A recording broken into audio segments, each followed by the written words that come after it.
తాగుబోతోడికిచ్చి కట్టబెట్టమని అమ్మా నాన్నని నేను అడగలేదు. పెద్దోడి పెళ్లిలో బావ తాగొచ్చి గొడవ చేసినందుకు మీరందరూ నన్ను పక్కన పెట్టారు. తప్పు ఆయన చేస్తే శిక్ష నాకేశారు. మీ చేతికి రాఖీ గట్టి 20 ఏళ్ళు అవుతుందిరా. మీకు అసలు నేను గుర్తున్నానా? ఆయన ఉన్నన్ని రోజులు మీ ఇంట్లో ఏ ఫంక్షన్ అయినా కూడా ఆయన ముందుండేవాడు గారా.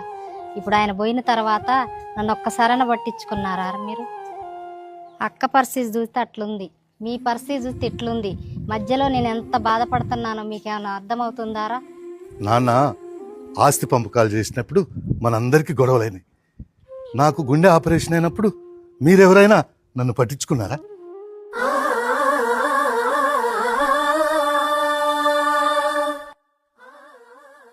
నా పిల్లం గయ్యాలది, అది మన ఇంటికి ఎవరిని రానివ్వదు.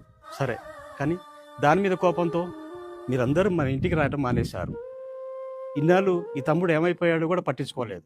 నా బాధ ఎవరికి చెప్పుకోవాలి? నేను మీ అందరిలో చిన్నవాణ్ణి. కన్నది అమ్మే అయినా నన్ను తల్లిలా మీరందరూ పెంచారు. నన్ను ఎలా మర్చిపోయారన్నా? ఎలా మర్చిపోయారక్క? మీ ఇద్దరి పిల్లలకి బాబాయ్ ఉండడానికి తెలుసా? కనీసం నా పేరేని తెలుసా? నువ్వు పిలవకపోతే వదిని పిలిచిందని నీ బిడ్డ పిల్లకి వచ్చాను. నీ బిడ్డ గెలి పిల్లకి వస్తే నన్ను ఒక్కసారైనా మందులు ఇచ్చావా? నన్ను బలకరిస్తే నీ కిరీటం ఏమైనా కింద పడిపోతుందా?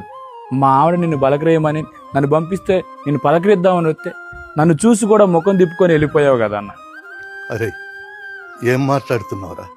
నేను పిలిస్తే నువ్వు రావని తెలిసి వదినకు నేనే చెప్పి మీ ఇంటికి పంపి పిలవమని చెప్పాను రా. ఏరా పెద్దోడా, ఈ అక్క చెల్లెలు గుర్తు రాలేదారా? మమ్మల్ని ఎందుకు పిలవలేదురా నీ బిడ్డ పెళ్ళికి? ఎప్పుడో బావతో గొడవ, అప్పుడు వదిలేశారా మమ్మల్ని? మా పరిస్థితి ఎలా ఉంది, మేము ఎలా ఉన్నామని ఒక్కసారైనా చూసారా మమ్మల్ని? ఒక్క గజం భూమి కాడ గొడవ మన మధ్య ఇన్ని గజాల దూరం పెంచింది. నాకు ఆ గజం వద్దన్నా, కావాలంటే ఆ గజం నువ్వే తీసుకో అన్నా. నీ చేతులు పట్టుకొని ఎన్ని సంవత్సరాలు అయిందన్నా, ఎన్ని సంవత్సరాలు అయింది. నాకు ఆ గజం వద్దు, ఆ భూమి వద్దు. నాకు ఏ ఆత్మీయ కథ కావాలి, మీ అందరి అభిమానం కావాలి. మనం ఇప్పటికైనా మనం కలిసి ఉందామని. కలిసి